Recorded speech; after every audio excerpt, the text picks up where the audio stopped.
Do I have everybody's attention now? Yo, ici c'est Kachatra, la chaîne en parle 4. Aujourd'hui, une review résultat d'NXT 6 mai 2020. On commence sans plus tarder avec direct Gargano contre Dijakovic.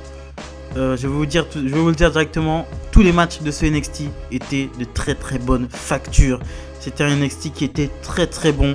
C'est ça que j'aime bien avec NXT.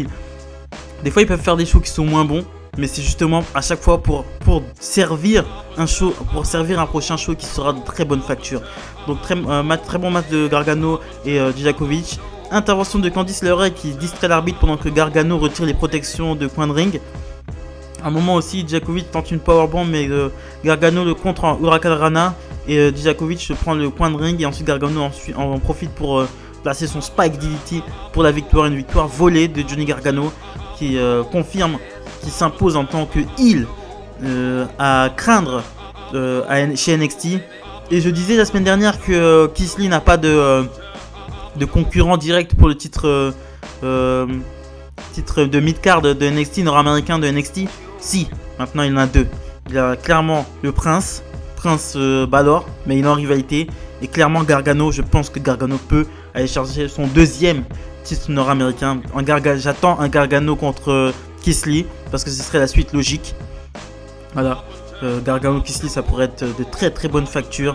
Dijakovic n'a pas démérité, mais je pense que Gargano, vu comment ils ont mis une caméra fixe sur Dijakovic qui avait l'air vraiment très énervé, et je pense que cette rivalité va continuer. Marcel Barthel et Fabian Aichner challenge Timothy Thatcher et Matt Riddle pour les titres par équipe.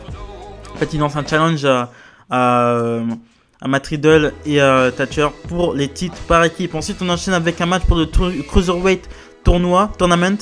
Akira Tozawa contre Jack Gallagher.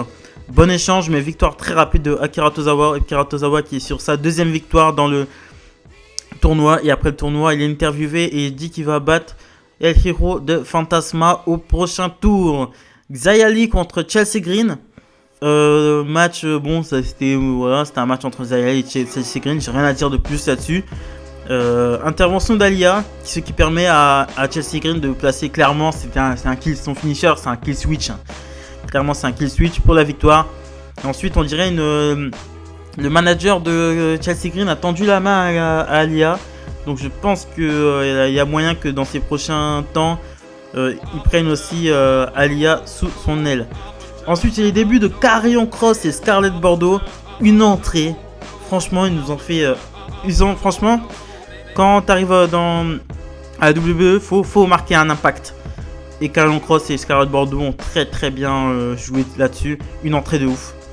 Je vous laisse aller la regarder. Je vous mets quelques images ici, mais c'était vraiment. Ils ont tout misé vraiment sur l'entrée, quoi. Et c'était vraiment super cool. Pour ses débuts, Karrion Kross faisait face à un jobber, bien sûr, un Leon Ruff. Le match n'a pas duré très longtemps. Il a pris quelques German suplex et ensuite victoire très rapide. Il endort Leon Ruff qui abandonne en fait avec un sleeper hold.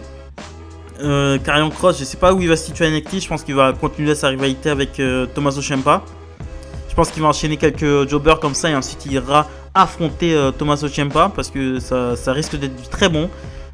On risque d'avoir des très bonnes rivalités à NXT. Franchement, restez branchés sur NXT parce que là ça va être vraiment du très lourd. Là je vous le dis tout de suite, ça va être du très très lourd. Il y a énormément de bons catcheurs à NXT, énormément de grosses têtes. Et là ça commence vraiment à prendre une ampleur NXT qui me plaît énormément. Ensuite les champions par équipe Timothy Thatcher et Matt Riddle acceptent le challenge Hyperium. Donc on aura la semaine prochaine la semaine prochaine pour les titres par équipe, Timothy Thatcher et Matt Riddle contre Imperium, ce qui sera un très très très bon match d'avance, je vous le dis. Il n'y a même pas de discussion à avoir avec ça. Voilà. Ensuite, on enchaîne avec le match pour les titres NXT, Charlotte Flair contre Io Shirai. Franchement, superbe début de match. Un Bigfoot esquivé magnifiquement par Io Shirai avec une sorte de... Elle s'est pliée en deux pour esquiver ce Bigfoot. Io Shirai fait un moonsault à l'extérieur du ring, mais Charlotte Flair lui met un coup de canostick. Là, par contre, ça m'a pas plu. C'est le seul hic, c'est le seul truc qui m'a vraiment pas plu dans ce show. Pourquoi couper ce match ? Pourquoi nous faire une fin de merde comme ça ? pourquoi nous faire une fin de merde? C'était une fin de merde, je suis désolé. Et ensuite, elle met un coup de candlestick à Io Shirai qui la disqualifie. Donc Io Shirai gagne par disqualification. Et ensuite, elle met Io Shirai contre le coin du ring. Elle explose la jambe, elle est prête à faire son figure 4 sur le poteau. Mais c'est Rhea Ripley qui fait son retour et qui vient sauver Io Shirai. Donc il met Charlotte Flair en déroute, Charlotte Flair qui fuit. Et ensuite Rhea Ripley est interviewée sur le parking. Mais elle se finit par se fight avec Io Shirai. Vient reprocher à Rhea Ripley de lui avoir gâché son match. Alors que le match était largement fini avant que Rhea Ripley ne arrive. Et ensuite elle finit par se battre. Une véritable brawl en plein sur le parking. Et les officiels viennent séparer. Donc je pense que on aura un match la semaine prochaine. Je pense que Io Shirai fera face à Rhea Ripley pour être challengeuse numéro 1 pour le titre de Charlotte Flair. Mais c'était quelle fin de merde. Le match était tellement bien. Ça m'a coupé vraiment du match. Heureusement que le match d'après c'était vraiment du lourd. Mais là franchement ça m'a vraiment coupé du match. Et cette fin ne m'a pas plu. En fait c'était juste pour que Io Shirai ne perde pas en crédibilité. Et pour que Charlotte Flair passe plus heel qu'elle ne l'est. Et parce qu'elle était vraiment twinner. Charlotte Flair pour moi elle n'était pas vraiment heel. Là elle devient heel. Elle confirme son statut de heel. Et c'était pour aussi Rhea Ripley. C'était pour aussi confirmer le retour de Rhea Ripley. Et avoir un prétexte en fait pour un Rhea Ripley Io Shirai la semaine prochaine je pense. On enchaîne ensuite avec un match qui n'a pas duré longtemps mais d'une efficacité. Deux catcheurs mais pour le Cruiserweight Tag Team Tournament. Mais regardez ce début de match quoi. Kushida contre Jake Atlas mais d'une justesse, d'une précision, d'une technicité. Ces deux catcheurs, Jake Atlas, je le connaissais pas, mais là je commence, ça fait 3 semaines. Franchement, il est très bon. Kushida, je veux qu'il remporte ce tournoi. Vous connaissez mon amour pour Kushida. Vous savez que je veux qu'il remporte ce tournoi. C'est finalement un très très bon échange. Le final, c'est que Jake Atlas tente un springboard, mais Kushida le contre en cross arm breaker et fait abandonner Jake Atlas pour la victoire. Donc Kushida qui a 2 victoires dans le tournoi Cruiserweight. Comme oui voilà, il y a Kushida qui a 2 victoires. Très bon échange franchement. Là, j'aimerais voir un match entre les deux un peu plus long.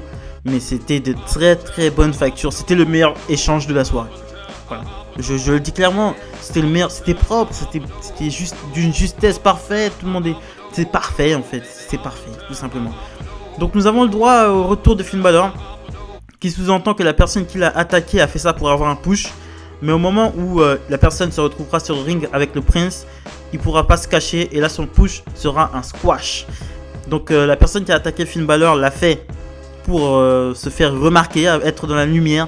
Mais quand elle sera sur le ring, quand Finn Balor la trouvera et lui fera face sur le ring, Finn Balor le détruira. Donc Finn Balor qui se lance dans une sorte d'enquête pour retrouver celui qui l'a agressé.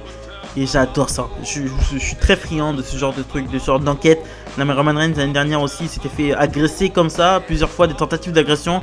Et ils avaient très mal fini la rivalité avec Eric Rowan. Ils avaient très mal terminé la rivalité avec Eric Rowan. Mais là j'espère qu'ils vont bien finir ça. Ensuite on enchaîne avec Cameron Grimes contre Denzel Dejournette. Victoire très rapide de Cameron Grimes avec un double stomp. Et ensuite il prend le micro, Cameron Grimes prend le micro, il dit que Finn Balor a dit que s'il voulait, il dit qu'il mérite plus. Et il parle un peu de Finn Balor, il dit que si c'est pas lui qui a attaqué Balor, mais s'il l'aurait attaqué, il l'aurait frappé en face.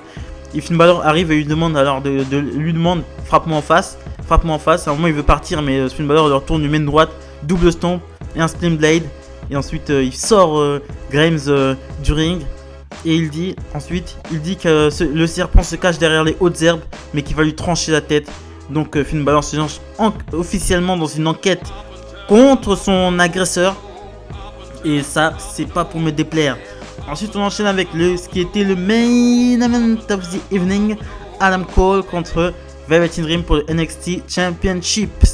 Très bon match en même temps. Adam Cole, Velveteen Dream, il m'impressionne de jour en jour. Il est vraiment tout début in ring je trouvais pas super, mais là je trouve qu'il a vraiment gagné un truc. Il me fait vraiment penser au Macho Man.